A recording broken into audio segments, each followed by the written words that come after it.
Olá, nós estamos iniciando o programa Realidade, Direitos Humanos e Cidadania, o seu espaço privilegiado de críticas e debates sobre grandes temas da cidadania e sociais. E hoje a gente conversa sobre infância, direitos e desafios. E a gente convidou para isso aqui o Eduardo Figueiredo, que ele é presidente do Conselho da Criança e do Adolescente e também secretário executivo de Direitos Humanos de Pernambuco. E temos também a presença da Rosiane Moraes, da Childhood Brasil, e também ela é psicóloga. Sejam bem-vindos ao nosso programa. Eu gostaria de iniciar, que a gente trouxesse o que é o SEDCA, né? O Conselho, o que é o papel, a importância do papel dessa dimensão que o SEDCA representa, né? Que muita gente não tem essa, não sabe, não está a posse disso, né? Claro, então, claro. O Eduardo poderia... Marcelo, antes de mais nada, é uma satisfação acompanhar a audiência. E o SEDCA, o Conselho Estadual dos Direitos da Criança e Adolescente, ele tem como papel, além de construir, também fiscalizar e monitorar as políticas voltadas para a criança e adolescente. O que quer dizer isso? São as políticas do sistema socioeducativo, do atendimento, da primeira infância. É pensar a qualidade de vida e a garantia dos direitos das nossas crianças, dos nossos adolescentes e, acima de tudo, acompanhar a execução das políticas públicas tocadas pelo Poder Executivo. É um órgão composto por membros governamentais e não governamentais. E aí, como é que você se sente nessa posição de, ao mesmo tempo, estando no governo, secretário executivo, né, dos Direitos Humanos, e estar lá nesse conselho, que é um conselho também, todo aspecto representando a sociedade civil, que vai ter que aspecto de fiscalização crítico em relação ao próprio Estado. Como é que você se vê nessa situação? Marcelo, eu me sinto, a palavra é conselheiro.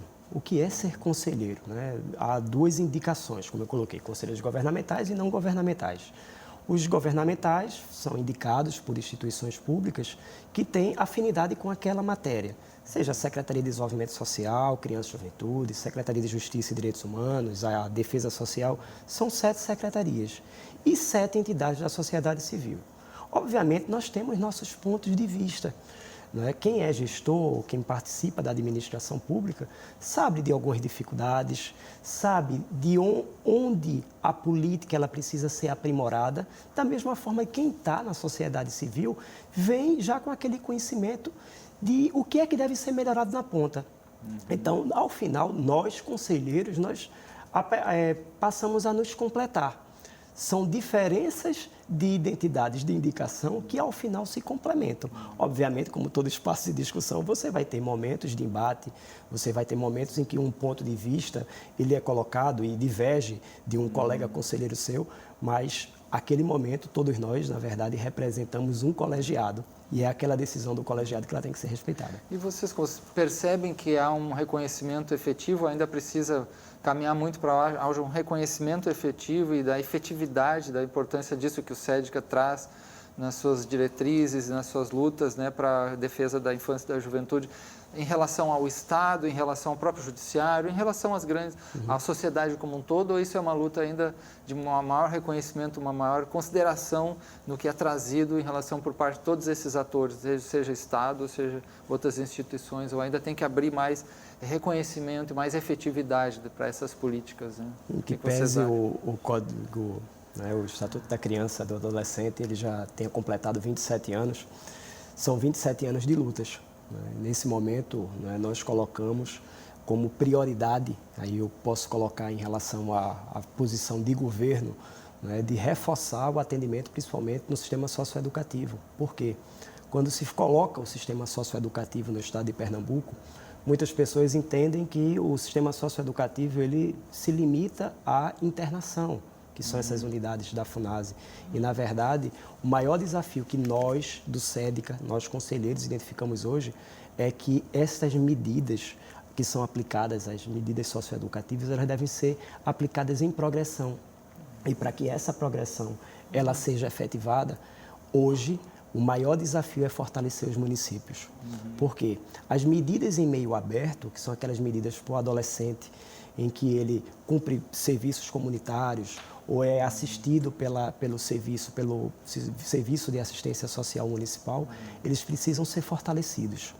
E, infelizmente, hoje é nítido que as políticas sociais, principalmente quando você fala de um plano federal, e aí, obviamente, existe o princípio da simetria Hoje, a gente vê, de certa forma, uma retração dessas políticas federais, que hoje o ente mais prejudicado é o município. Então, sem dúvida, o nosso maior desafio hoje, enquanto Conselho Estadual do Direito da Criança e do Adolescente, é estimular os municípios a promoverem seus planos decenais, seja do direito da criança e do adolescente, né, trabalhar também o sistema socioeducativo e, enfim, envolver nessa discussão os municípios, estados, entes federativos, envolver todo o sistema de garantia de direitos, Judiciário e Ministério Público. Esse é um ponto importante, né? Sistema de garantia de direitos. Assim, muita gente não sabe que existe isso, e quando fala da criança e do adolescente, entra a questão da infração, aí a FUNASE e a internação, né? E essa ideia de segurança no sentido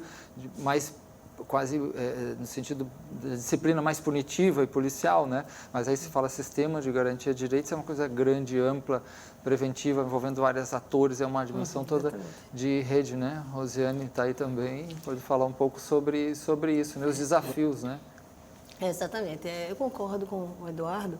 De fato, nós temos eu acho que os grandes desafios que a gente tem, já conseguimos avançar muito nesses 27 anos de implantação do Estatuto, né? Sobretudo no atendimento, no reordenamento das instituições.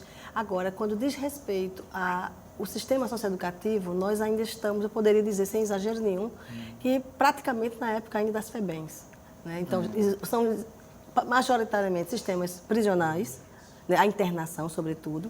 E, infelizmente, eu acho que o que ele traz aí é muito importante com relação ao fortalecimento dos municípios, para que eles implantem e que eles tenham organizado o acompanhamento das medidas em meio aberto, porque é onde a maioria dos atos infracionais são leves, né? Os dados nos mostram isso. E quando o adolescente ele é acompanhado numa medida em meio aberto, os dados já mostram que a reincidência é muito menor. Porque ele frequenta a escola, ele é acompanhado junto à família, ele frequenta atividades educativas, ele é acompanhado na escola, se está indo bem. Então, a gente está diante de um adolescente, muitas vezes, que foi historicamente abandonado na vida, né? Então, aí os índices de violência contra esses jovens que não nos deixam mentir, né? Então, assim, eles são historicamente abandonados. Então, quando ele cai no sistema socioeducativo, se ele não tem oportunidade de estar, primeiramente, sendo acompanhado em meio aberto, e muitas vezes, por conta de um pequeno furto, um adolescente é enviado para internação por um juiz de um município qualquer, aí você insere esse adolescente dentro de um sistema já viciado e que não conseguiu ainda avançar em absolutamente nada, né, dos sistemas prisionais. Então, assim, o adolescente ele vai estar com a violência cerceada e junto com a vida cerceada está também o sistema educativo, a escola, a saúde. Quer dizer, ele além de perder a liberdade, ele perde os direitos a outras políticas necessárias que fazem parte da vida dele. Então, eu acho que é o grande desafio, é garantir que o sistema socioeducativo, que as medidas sejam cumpridas na sua totalidade e que a internação, que é excepcional, ela possa garantir de fato a ressocialização. E não se tornar esse adolescente tipo presídio, mais né? Descrente da vida e mais potencialmente, né, agressivo com relação à sociedade, porque ele não teve oportunidade. Essa é uma questão muito importante. A gente fez até um programa aqui muito importante sobre a questão do socioeducativo, trouxemos pessoal da FUNASE, sociedade civil, para analisar aqueles momentos de crise, né, que tivemos aqui em várias rebeliões e a situação realmente não é muito fácil, né? Mas aí parece que essa é uma questão muito importante, se chega sempre a esse ponto. Esse sistema de garantias, de rede, essa capilaridade, essa rede, esses vários atores, né, em conjunto para tentar traduzir uma dimensão. Desde lá você falou escola, tem saúde, tem o judiciário, o papel de quantos organismos, né, e o Estado muito também ali, para como que a gente vai modificar essa situação. E da sociedade e até do setor privado, dos empresários também, que tem um papel muito importante de ajudar a responsabilidade social, né, quer dizer, é um papel de muita gente aí. A não revitimizar. Porque esse adolescente já é vítima, ele já chega numa situação de vítima, né, de falta das políticas públicas. Então, ele chega ali, ele é revitimizado com o carceramento, né, quando ele é fechado.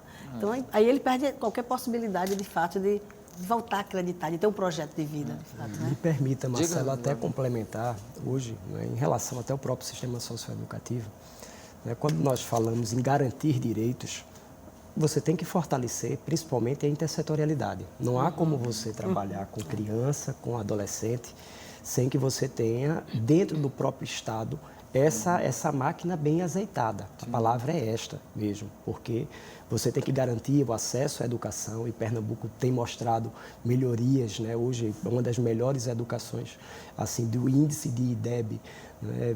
No estado de Pernambuco ele se destaca. Então, pensar na educação, é pensar justamente na saúde e fazer com que essas políticas elas se dialoguem, elas se comuniquem.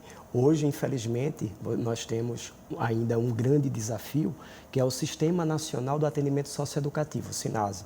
Tá? O SINASE, ele é uma normatização, posso resumir desta forma, só que, infelizmente, muito da política, eu digo isso com base em vários estados que a gente vem dialogando. Recentemente, está com menos de um mês, eu tive a oportunidade de estar com outros conselheiros nacionais, conselheiros de direitos, né, e cada um colocando as suas angústias de que o sistema, ele cada dia mais, ele tem sofrido com a participação de grupos, organizações criminosas que cooptam essas crianças, esses adolescentes. E a única forma, o que é que nos une, o que é que une o governo, o que é que une a Childhood, é justamente arregaçar as mangas para que esses direitos da criança e do adolescente eles sejam efetivados. Agora, nos últimos dias, o SEDICA, em parceria com a Escola de Conselhos, promoveu seminários para sistematizar o plano decenal dos direitos humanos da criança e adolescente. É justamente o que é que nós pensamos, o que é que nós queremos que seja efetivado. E aí eu até brinquei na abertura e disse, olha, o momento de sermos ousados é esse. Agora, é aquela ousadia de pé no chão. Não adianta nós criarmos estruturas ou políticas públicas que, na prática, elas sejam inexequíveis. Daí a importância desses conselhos, do diálogo, da paridade nos conselhos, para que a sociedade civil ela possa comungar em relação aos objetivos. Os entendimentos podem até terem em algum momento divergência, mas os nossos objetivos são os mesmos e em condições de pé de igualdade para que as políticas públicas elas sejam tiradas do papel. E também outro evento muito importante, né, que o Conselho também elaborou, fez há vários dias ali, foi sobre justiça restaurativa e a questão da infância, que a gente teve a alegria também de assessorar, né, e mais de 400 pessoas participando. E a importância de pensar como lidar com conflitos de uma outra forma, não simplesmente vingativa e punitiva, e trabalhar uma outra dimensão de agregação, de resgate social das pessoas, né, as práticas restaurativas. Né? Mas a Childhood Brasil, nós não falamos o que é isso, né? Essa entidade que trabalha com ela. A Childhood Brasil é uma organização que foi fundada, é não governamental, né? Ela foi fundada pela Rainha Silvia da Suécia, a partir do primeiro Congresso Mundial contra a exploração sexual comercial de crianças e adolescentes que aconteceu em Estocolmo. Ela ficou muito sensibilizada com o tema e resolveu colocar seu nome, né, para essa causa. Né? É uma causa muito complexa, porque o foco do trabalho da Childhood Brasil é no enfrentamento, na prevenção e enfrentamento à violência sexual contra criança e adolescente, que é um fenômeno complexo que perpassa todas as classes sociais, que está em todo o mundo, né? E que a gente vem trabalhando nesse sentido percebendo também que isso não é papel de uma única organização. Então, a gente vem desenvolvendo projetos e programas em nível nacional, articulados também com a Child em nível internacional, né? Porque ela está na Suécia, nos Estados Unidos, na Alemanha e na Alemanha. E aí, a gente trabalha atualmente com alguns programas que a gente considera que são, digamos, estratégicos. Primeiro, com relação ao poder público e à sociedade civil. Então, tem um programa chamado Proteção em Rede, que ele busca exatamente unir esforços, articular e mobilizar e fortalecer o chamado Sistema de Garantia de Direitos dos municípios para que eles possam tomar as rédeas com relação à prevenção à violência sexual. Então, nós temos vários projetos, né? Eu coordeno um em especial no extremo sul da Bahia, onde a gente tenta desenvolver a formação dos atores locais, e aí você envolve sociedade civil, poder público, né? Secretaria de Assistência, de Educação, Saúde, Turismo, né? E as organizações da sociedade civil, e lá em especial nós também temos as comunidades indígenas que participam, onde a partir disso são constituídos comitês gestores interinstitucionais e intersetoriais, e esses comitês vão, a partir de diagnósticos, construir os planos municipais de enfrentamento à violência sexual. As comunidades indígenas têm participado, dessa organização? E Santa Cruz de Cabralha, né? Que são dois dos municípios que nós atuamos. Então, assim, a gente considera que a gente só consegue chegar perto para resolver o problema se a gente empodera as pessoas e as organizações. Então, a partir dos planos municipais, que são elaborados coletivamente, eu acho que é importante quando ele traz a questão do plano decenal, né? O plus da participação social nos planos é porque no conselho você delibera, mas nos planos você amplia, né? Dos planos, das conferências, você amplia a participação para a sociedade. Então, as diversas organizações que não estão no dia a dia do conselho, elas podem participar. E a Child, ela faz todo esse cuidado de elaborar coletivamente com a metodologia própria. A partir dessa elaboração, ela é aprovada pelo Executivo e pela Câmara dos Vereadores, então torna-se lei, ela tem que ser cumprida para 10 anos. E aí a gente faz também todo o trabalho que nós estamos agora com monitoramento, avaliação. E vocês estão encontrando muita bronca, muito problema, muita violência sexual, abuso, e depois vamos falar um pouco isso. Estão encontrando muito trabalho pela frente. Muitíssimo, infelizmente. No Brasil. Infelizmente, a gente está falando de um problema que é o segundo maior causa de denúncias no país. O segundo maior é a violência sexual contra crianças e adolescentes. Nossa. Então, assim, e a gente vale salientar que os números ainda ficam abaixo do que a gente sabe que existe.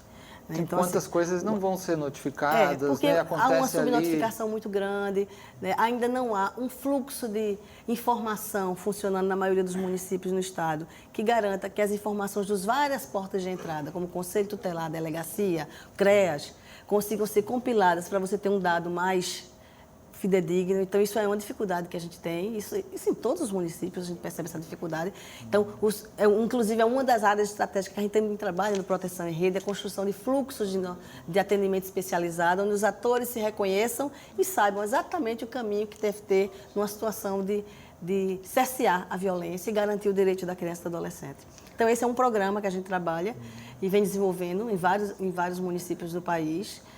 Além disso, a gente trabalha com o setor privado, porque a gente entende, como você falou, que é um setor que tem corresponsabilidade nisso aí. Sim. Então, tem 3 programas que é voltado para o setor privado. Pronto, isso é uma coisa que nós vamos, depois do intervalo, ter que falar mais. Eu acho que você também tem uma experiência na questão do swap, não é? Uhum. Pronto, isso porque você falou, né? Os empreendimentos, e aí, né, o impacto na vida social, e aí as questões, né, do abuso e da exploração podem vir também aí por várias empreendimentos trazem mudanças locais inimagináveis, né? Então, vamos agora fazer um pequeno intervalo e já voltamos a conversar nesse tema aí da infância, dos direitos e dos desafios. Voltamos logo.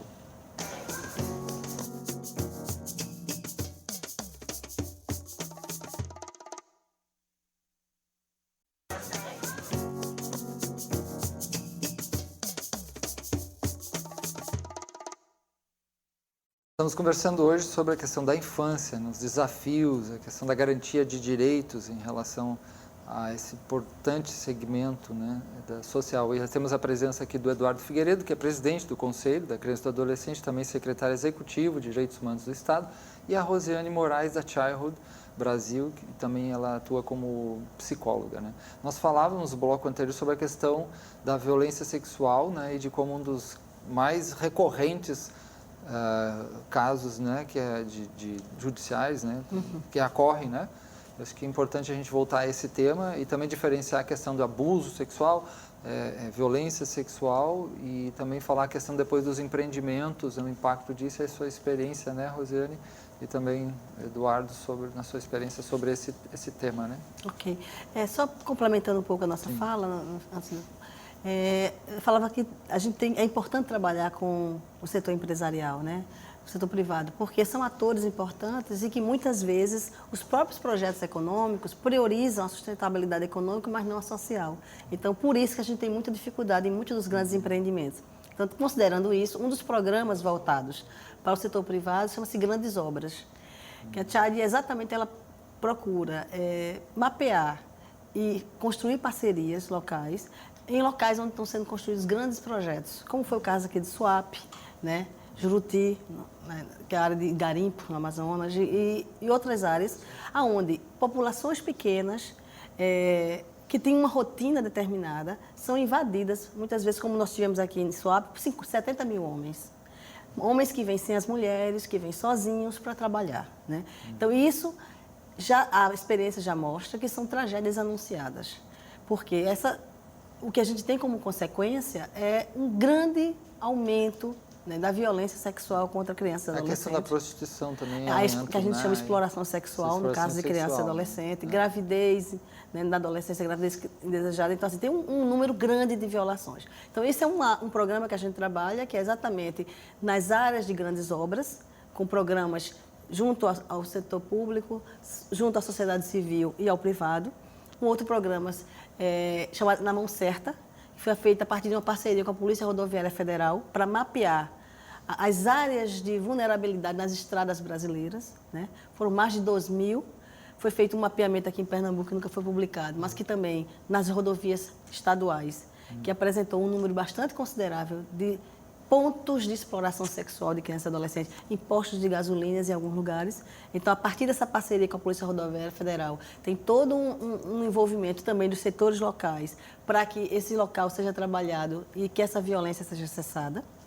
E um terceiro programa é turismo e proteção à infância, porque o turismo ainda também é um grande violador. Apesar de trazer recursos econômicos para um local, ele muitas vezes traz pessoas que não têm uma boa intenção, que querem violar as crianças e adolescentes. Então, exatamente parcerias com o setor turístico, hotéis, pousadas, restaurantes e todos os empreendimentos locais, nos locais que a gente atua, para que eles também sejam, em vez de serem agentes violadores, possam ser protetores, né? Então, é um cuidado que a gente tem.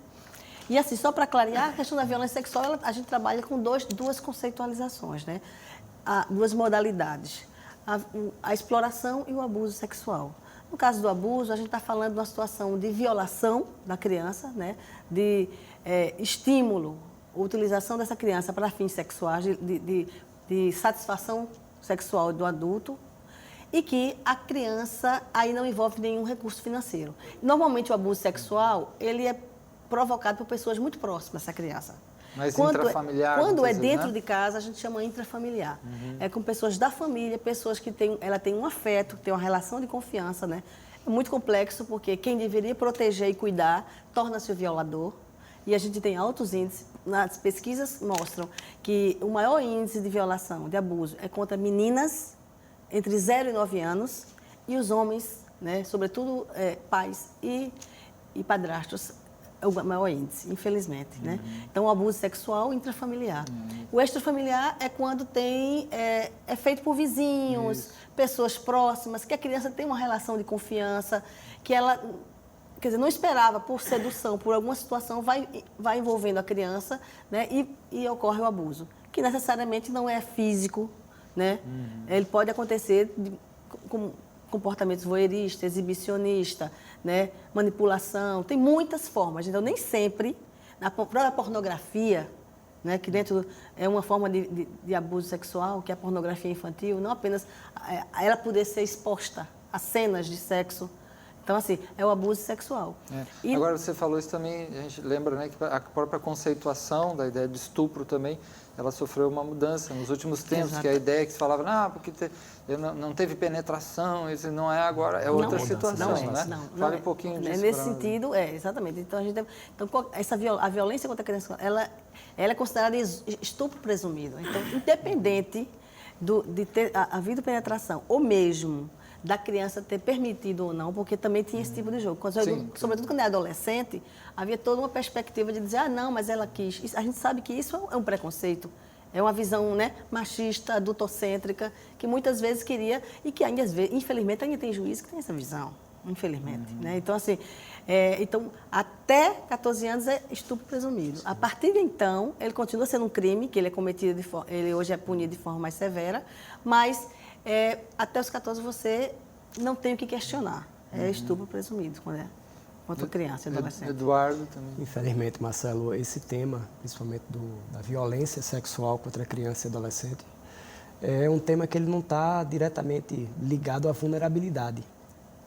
Hoje as pessoas colocam de que, olha, infelizmente, esse perfil é onde você encontra as camadas que têm menor acesso às políticas públicas. E nós encontramos isso em todos os estratos da sociedade. O abuso. O abuso sexual, principalmente de familiares. O maior desafio para os gestores públicos é realmente a subnotificação. é o maior desafio que todos nós temos. Por quê? Porque pela violência estar na própria casa, o agressor ser um ente da família, a criança, muitas vezes, ela não tem condições de repassar informações do ponto de vista criminal.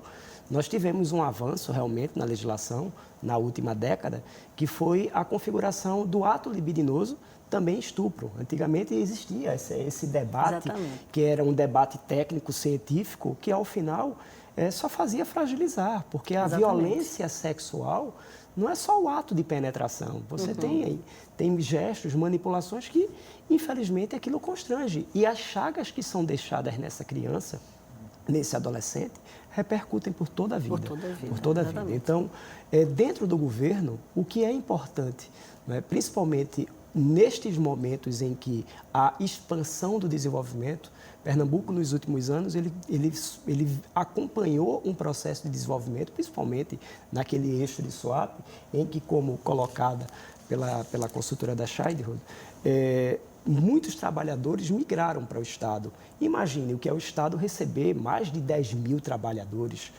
principalmente no município. Então, naquela época, foi dado um pontapé inicial aqui, que é o programa Atenção Redobrada. O que é o programa Atenção Redobrada? É justamente fortalecer todo este sistema de garantias de direitos através de palestras, formações, para que haja uma interação.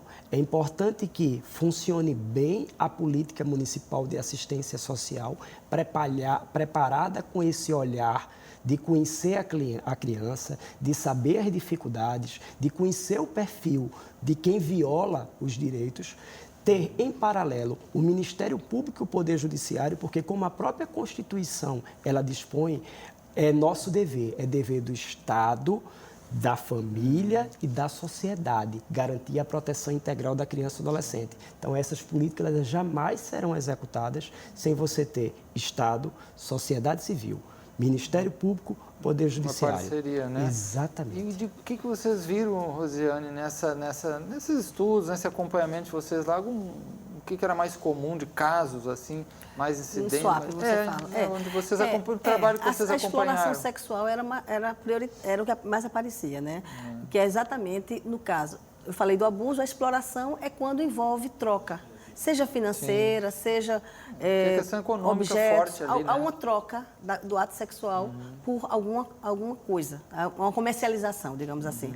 Então, assim, foi majoritário no caso, porque nós desenvolvemos um projeto em parceria na época com a Plan Internacional, Plan Brasil, e aí esse projeto ele buscou exatamente, a gente trabalhava junto aos jovens, fortalecendo os jovens e profissionalizando, nós trabalhávamos junto aos conselhos e a sociedade civil, desenvolvendo formação, construindo comitês e elaborando os planos, e junto ao setor turístico, que foi exatamente, a gente trabalhou bastante, que era onde a gente, por você ter ideia, a maioria das pousadas de SWAP, Porto de Galinha, muitas delas se tornaram só,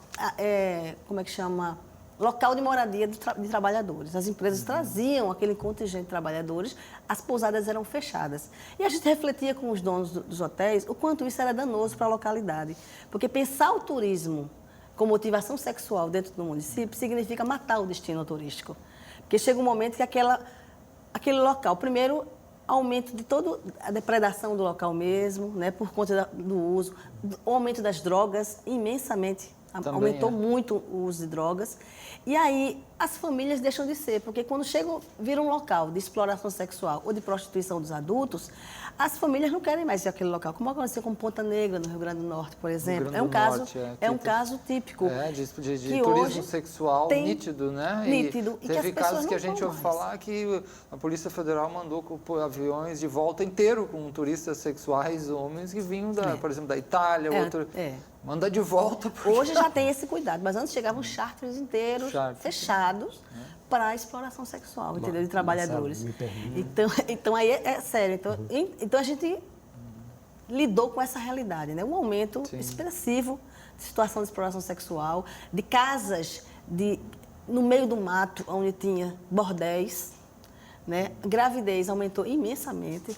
Então, assim, e aumentou a própria demanda para assistência, para educação, para todas as políticas de saúde, porque veio né, em rodo. O problema veio em rodo, né? Então, assim, nós tivemos também a oportunidade de acompanhar inicialmente o PECEM em Ceará, né? Fizemos uma pesquisa para uma linha de base inicial para atuar.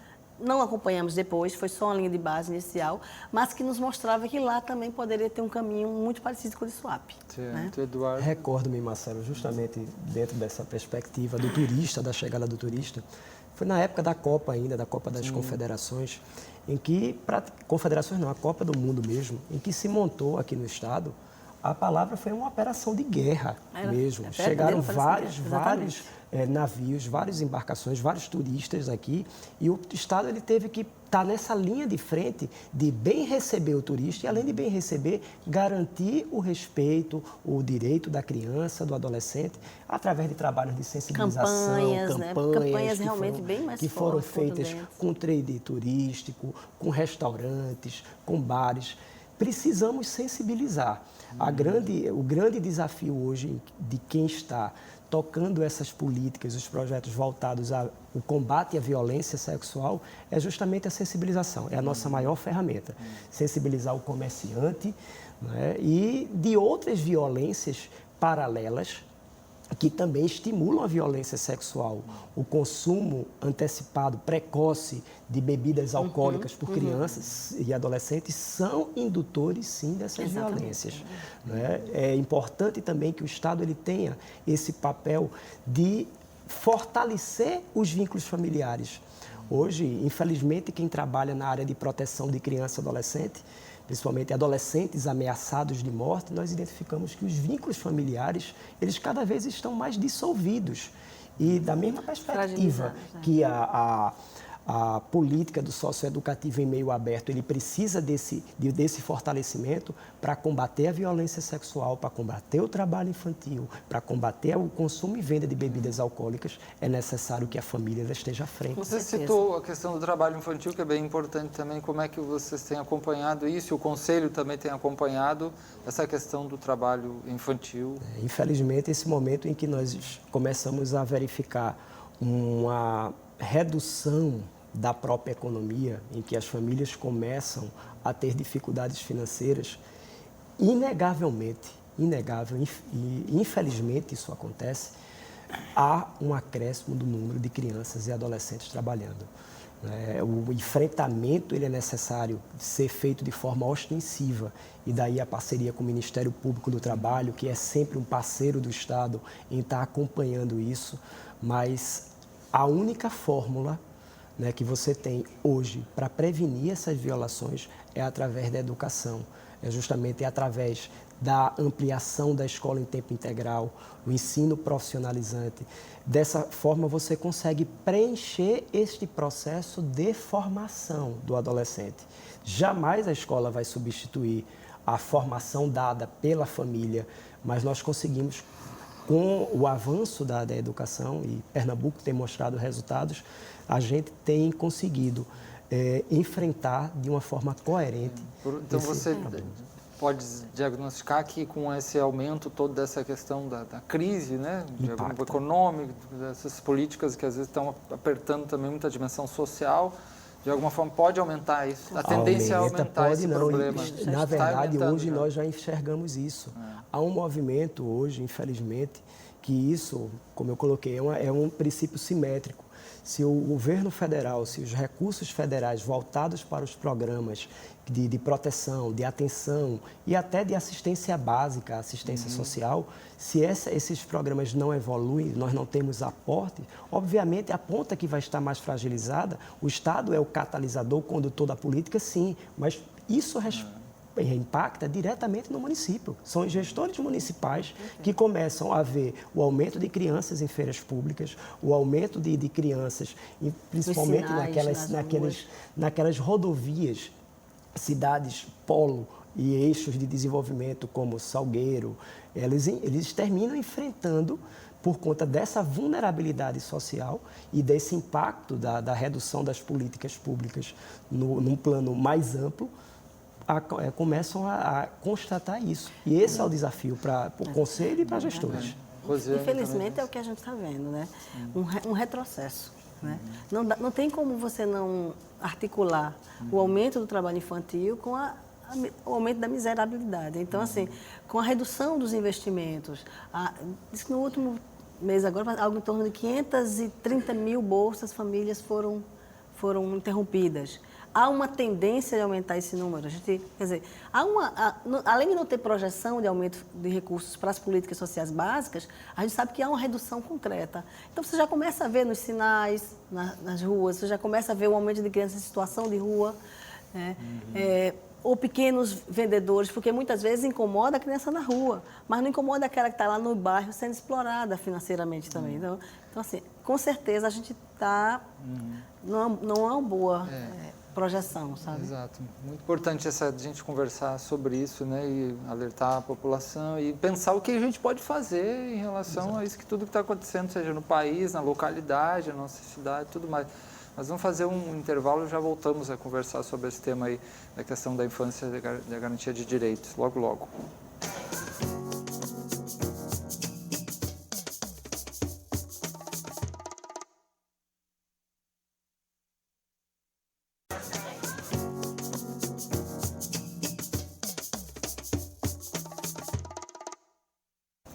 Nós estamos conversando hoje sobre o importante tema, né, da infância. Já fizemos até outros programas próximos a esse tema, que é muito caro, muito precioso.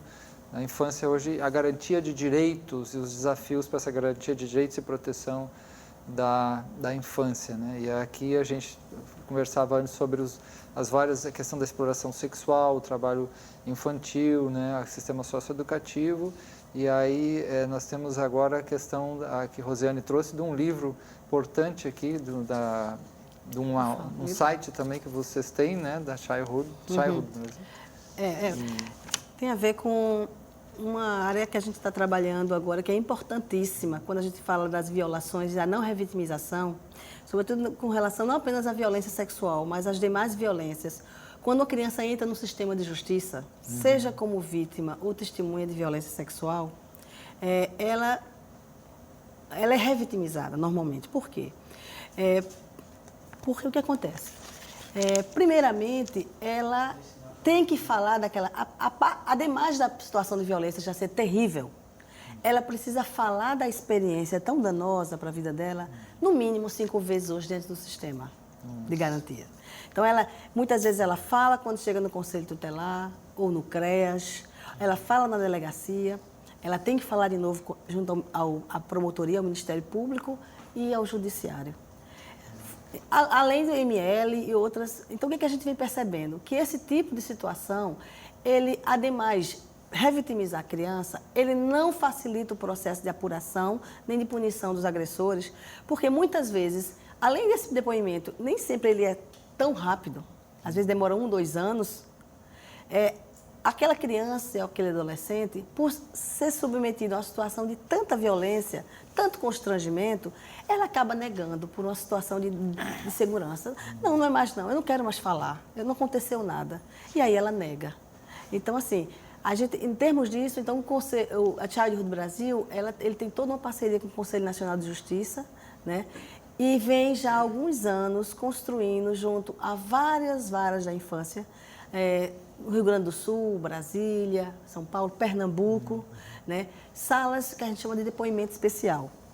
O que a gente chama? Então, é um momento onde a criança, quando ela chega no sistema de justiça, ela possa falar da violência e que essa violência possa antecipar provas. Ela não precisa repetir sei quantas vezes. Porque uma das coisas que a gente pergunta é assim, quem precisa ouvir? E o que é que cada um desses atores precisa ouvir? Por exemplo, um conselho tutelar não precisa entrar em certos meandros do que aconteceu com essa criança.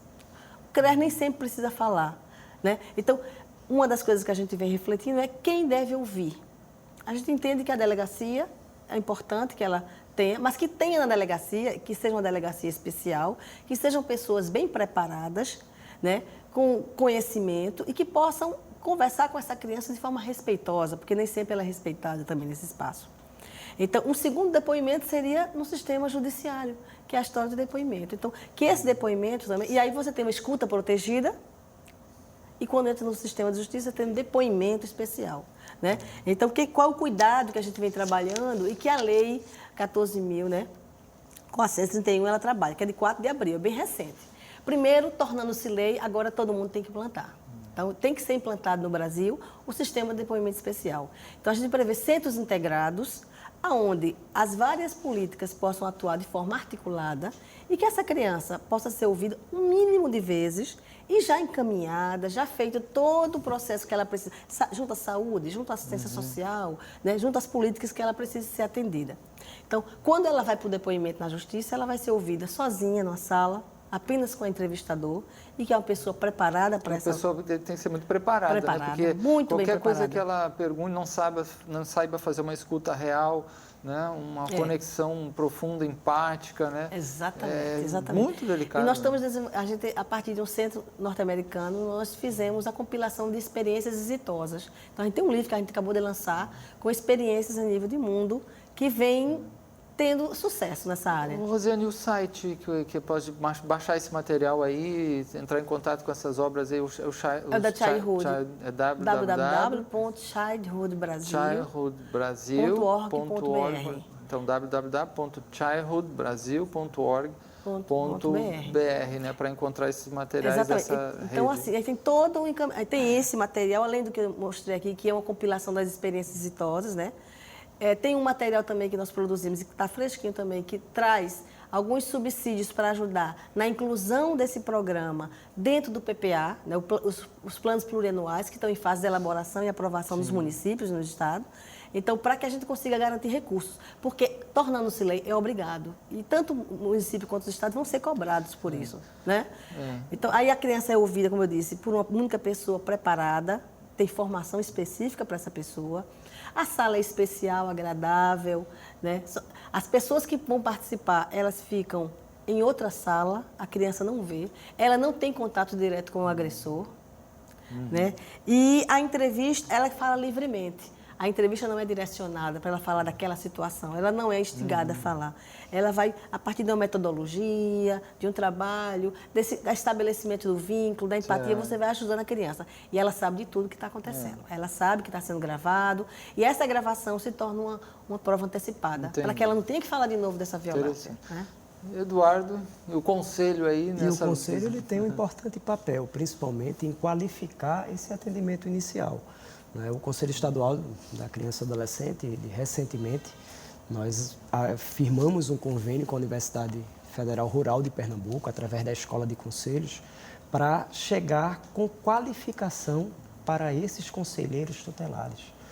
Um dado recente, né, que com essa uniformização do processo eleitoral, hoje nós precisamos tanto investir na formação dos conselheiros, que são verdadeiras portas de entrada. É necessário que os conselheiros eles tenham justamente essa percepção de distinguir o que é uma situação de vulnerabilidade e o que é uma situação de proteção. E também ter a percepção de não vitimizar. A criança que já vem de um abuso sexual, ela tem que ter uma ouvida exatamente nesses moldes, no molde acolhedor, em que a prova seja produzida e seja de forma não constrangedora para a criança. Então, o SEDCA vem hoje com esse papel de levar a formação para os conselheiros.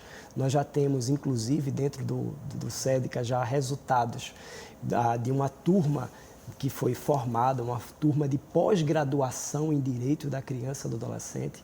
Isso é uma grande vitória para nós, conselheiros. Já temos 2 mestrandos dessa primeira turma que nós conseguimos aqui em parceria com o Fórum DCA, com tantas entidades que têm colaborado nessa discussão. Enfim, o Conselho, ele, além de formular essas políticas públicas, ele tem que ter o papel de monitorar. E qual é o obstáculo para a realização dessas políticas? Assim, o que é o ponto que vocês acham que precisa ser superado para uma efetividade maior, por exemplo, dessas políticas, que são várias políticas? Hoje, na verdade, a Constituição ela já coloca a criança como a prioridade, a criança e o adolescente como prioridade absoluta. Infelizmente, hoje nós identificamos dentro do orçamento de que várias políticas elas alcançam a criança e o adolescente, mas que esta prioridade nem sempre ela é traduzida em números absolutos, na prática, números orçamentários.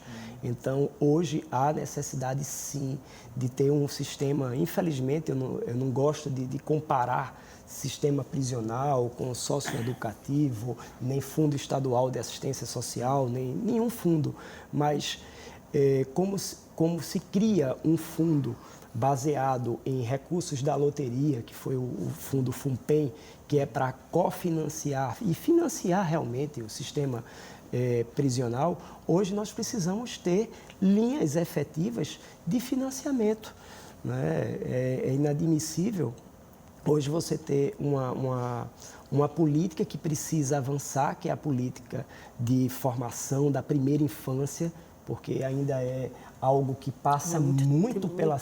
Infelizmente, se confunde, ela é tímida, ela se confunde às vezes a educação infantil, a educação aos primeiros anos de vida, como se fosse uma política de assistência social, e não é. Exatamente. Esse é um grande erro. Educação. Então, precisa haver uma melhor... Eu trago até para os próprios conselhos mesmo, nós termos o papel de conceituar como devem ser executadas essas políticas, né? E, acima de tudo, dialogar. Sim, Rosiane, o que traz para essa... Eu acho que é importante também colocar aqui que, a nível de Pernambuco, na Livre de Enfrentamento à Violência Sexual, a gente também tem a Rede de Enfrentamento à Violência Sexual, né? Que reúne a organização da sociedade civil e do poder público, que reúne-se mensalmente, que desenvolvem campanhas, né? Que é a sociedade civil puxando isso de forma bastante forte, que o governo também participa, é uma rede ampla, né?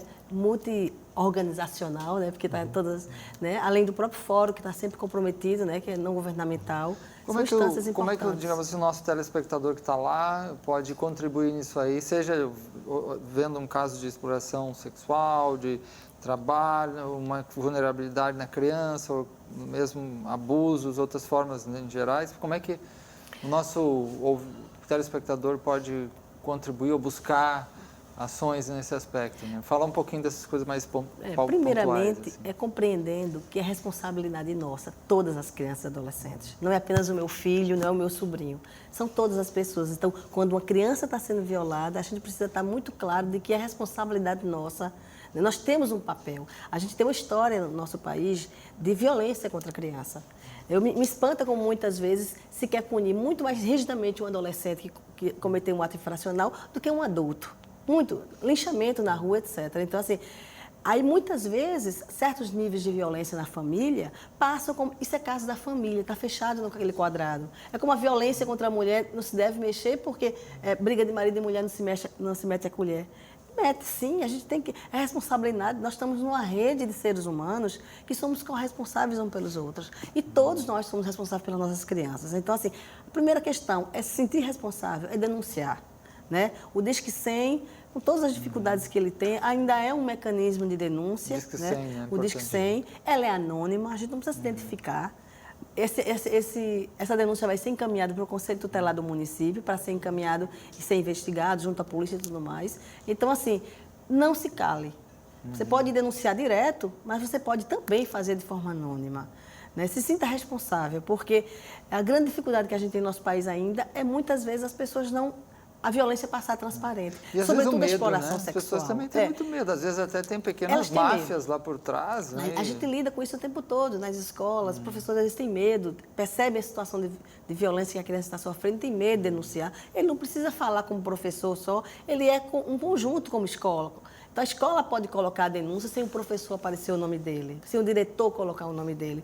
Então, assim, a saúde do mesmo jeito, quem está na saúde tem que fazer a notificação, que é compulsória, né? Não ter medo, não se calar o médico. Então, assim, é papel de todos nós cuidar para que essa violência diminua e que ela não seja repetida, né? Não passe a se repetir como ela tem. Porque quanto mais a impunidade existe, quanto menos ela é cuidada, mais os índices aumentam de violência. Então, assim, eu acho que essa é uma coisa que a gente bate muito na tecla. A corresponsabilidade nossa como cidadãos e cidadãs, como pessoas, por todas as nossas crianças, né? Eduardo. E essa corresponsabilidade, Marcela, ela passa também pelo segmento empresarial. Dentro do nosso do planejamento fiscal, né, o governo ele tem também um instrumento de captar uma parcela, que é o que nós chamamos de renúncia fiscal de empresas e pessoas físicas e jurídicas, para voltar esse recurso para fundos da criança e do adolescente. O Conselho Estadual da Criança e do Adolescente, ele também recebe, né, fundos através do site do SEDCA, né, www.cedca.pe.gov.br. O contribuinte ele pode, ao longo do ano, estar destinando parte daquele imposto que ele iria pagar à Receita Federal, ele destinar ao Conselho. Essa é uma forma que você tem a garantia de atrelar aquele recurso para uma determinada política pública. E dentro do nosso planejamento, justamente o SEDCA, ele, no início do ano, ele já elabora um plano de como vai ser efetuado os aportes, os investimentos, e o nosso aporte é justamente para trabalhar essa rede. É trabalhar o conselheiro de direito que está no município, é trabalhar o conselheiro tutelar, é fortalecer a rede, que é importante, trabalhar em conjunto com o sistema de garantias de direito, Ministério Público, Poder Judiciário, trazendo ferramentas, melhorando os procedimentos para a responsabilização também dos agentes. Como foi colocado, há uma subnotificação, sim, é necessário hoje a participação de toda a população através do Disque 100, realmente é uma ferramenta eficiente, monitorada, e dessa forma nós conseguimos compartilhar a responsabilidade para que essas violências não ocorram. Claro. Quais são os principais focos de ação, ou vamos chamar assim de projetos do Conselho da Criança hoje? Hoje nós atuamos na formação dos conselheiros, isso é uma formação tutelares, continuada, né, de conselheiros tutelares, conselheiros de direito. Também trabalhamos no fortalecimento das ações em meio aberto. Esse é o maior desafio do Conselho de Direito da Criança e do Adolescente, é fortalecer essa aplicação e também fortalecendo com novas práticas, como, por exemplo, tivemos a oportunidade de estar juntos, né, num seminário que foi o de Justiça Restaurativa, porque a nossa intenção é compartilhar com toda a sociedade uma cultura de paz. O que é que se trata de uma cultura de paz? Não é só o perdão, mas é que pequenos conflitos, eles possam ser mediados. Eu sempre ouvi do secretário Roberto Franca uma perspectiva, né, de resolução de conflitos ao estilo de Almodóvar, né, que é de você trabalhar, de resolver os conflitos na conciliação. E nós que trabalhamos dentro do governo, o governador Paulo Câmara, ele tem hoje como principal norte a ampliação desses eixos de prevenção. Não adianta só você enfrentar violência com o eixo repressão, ações de mediação de conflitos, e aí caminham juntos, como eu coloquei no início. Dentro do Conselho, todos nós temos o mesmo objetivo, sejam os conselheiros não governamentais e governamentais, de fortalecer essa cultura de paz. Temos um minuto apenas. Rosiane, algum sonho que você tenha para a infância ou a mensagem final que você tenha?